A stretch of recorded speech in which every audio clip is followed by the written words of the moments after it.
Happy mother's day and happy Buddha Purnima. आप कहेंगे कि 2 दिन बाद, शायद यही एक मदर का शेड्यूल होता है।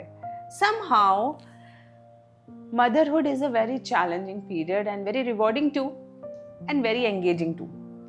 आप इतना बिजी रहते हैं कि कई बार जो चीज़ें जिस समय पे होनी होती हैं वो नहीं हम कर पाते। जैसे कि मदर्स डे पे मैंने सोचा था कि एक वीडियो बनाऊंगी, लेकिन मेरा बेटा उसके साथ खेलते समय, उसके साथ उसका काम, उसका बैग लगाते हुए, इन सब में ही टाइम निकल गया। उसके बाद आई बुद्ध पूर्णिमा। तो जैसे बुद्धा कहते हैं कि everything happens and it goes on flow के साथ, वैसे ही मेरा भी पूरा दिन फ्लो के साथ निकल गया। लेकिन चाहे हम लेट करें, सवेर करें, जब भी करें, लेकिन जो हम करना चाहते हैं वो कर लें। This is the first message to all the mothers. कई बार बच्चे होने के बाद उनकी पढ़ाइयों के लिए, उनकी परवरिश के लिए बहुत सारी माएँ अपना करियर छोड़ देती हैं। कई बार वो नहीं कर पाती जो वो करना चाहती हैं, चाहे वो पेंटिंग हुआ, डांसिंग हुआ, कोई भी करियर, पैशन परस्यू करना, हॉबी परस्यू करना, नहीं कर पाती। लेकिन जब मौका मिले तब कर लेना चाहिए। जैसे ही आपके बच्चे बड़े हो जाएं, you can again go back to your careers. क्योंकि मदरहुड का मतलब ये बिल्कुल नहीं है कि आप अपने गोल्स को, अपने ड्रीम्स को, अपने पैशंस को छोड़ दें। थोड़ा डिले हो सकता है कि परवरिश हो जाए, क्योंकि वो भी एक बहुत महान कार्य है, बहुत बड़ा कार्य है। आप आगे की जनरेशन को नर्चर कर रही हैं, तो थोड़ा डिले चलेगा, लेकिन जब मौका मिले तब वो करिए जो आप करना चाहती हैं। Again another thing on Mother's Day, I always feel कि हम माओं को अपने सपने और अपनी इच्छाएं बच्चे पे नहीं लादनी चाहिए बहुत ज़्यादा। उसे जो वो है, जिस तरह का व्यक्ति या व्यक्तित्व वो बन रहा है, उसे बनने देना चाहिए।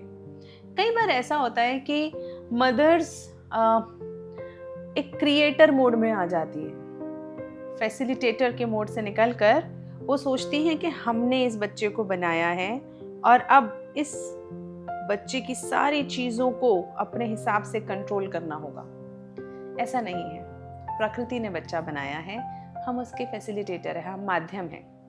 तो हमारा फ़र्ज़ है कि हम बच्चे को बेहतर से बेहतर संस्कार दें, परवरिश करें, सपोर्ट करें। लेकिन उसके सोचने समझने की शक्ति को अगर हम ख़त्म करके उसे अपने जैसा बनाने की कोशिश करें, या हम उसमें वो सोच डालने की कोशिश करें जो हम समझते हैं, ये गलत है।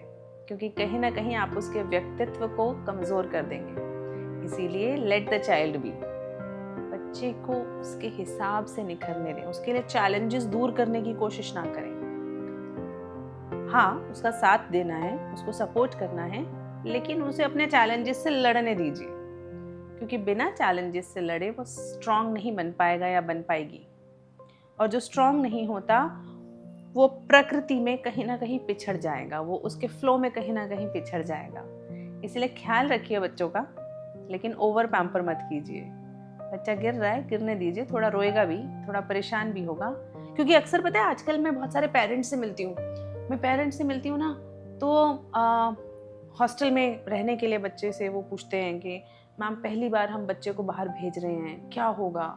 हमने तो कभी अपने बेटी को बाहर ही नहीं भेजा, हमने तो अपने बेटे को कभी कुछ करने ही नहीं दिया, इसने तो कभी ग्लास पानी का उठा के नहीं पिया, अब ये हॉस्टल में कैसे जाएगा? तो ये कोई बहुत अच्छी बात नहीं है कि अगर आपका बच्चा इतना डिपेंडेंट है और आप उसको इतना भी स्ट्रांग नहीं बना पाए कि वो एक हॉस्टल, एक प्रोटेक्टेड प्लेस के अंदर जाके रह सके। सोचिए ना, कितनी गड़बड़ बात है। एक पेरेंट्स के तौर पे, एक माँ के तौर पे, एक बच्चे को स्ट्रांग बनाना ये भी एक माँ का फर्ज है। तो बच्चों को कमज़ोर मत बनाइए, स्ट्रांग बनाइए। एंड लास्टली, अपने पैशंस परस्यू करें, बच्चों को स्ट्रांग बनाया।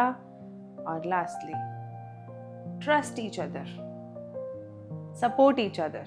आप एक माँ हैं तो कोशिश कीजिए कि आप अपनी बहू और बेटियों के संदर्भ में थोड़ा प्रोग्रेसिव विचार रखें। क्योंकि एक माँ ही या एक सास ही एक फैमिली में प्रोग्रेसिव विचारों को शांति से लेकर आ सकती है। अगर नीचे की जनरेशन से प्रोग्रेसिव विचार आते हैं तो अक्सर वो प्रोग्रेसिव विचार टकराते हैं फैमिली में और वहाँ पे प्रॉब्लम्स क्रिएट होती हैं।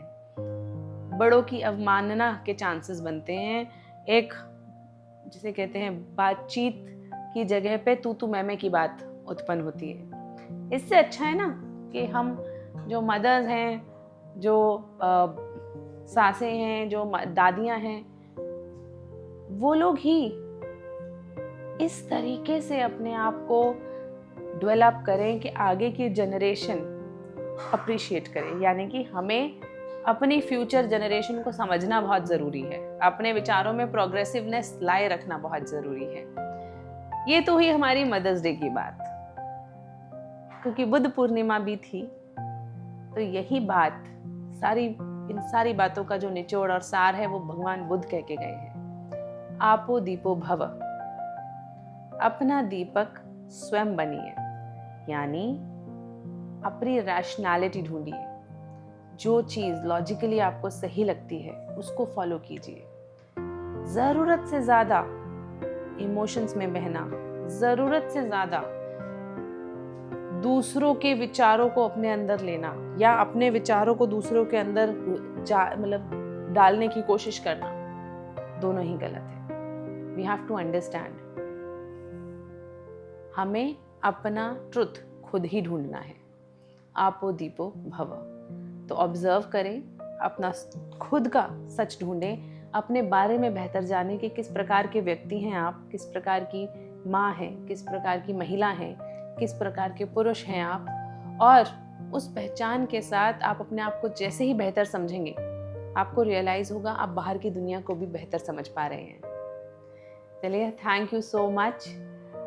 इसीलिए देर से आए लेकिन दुरुस्त आए। Thank you.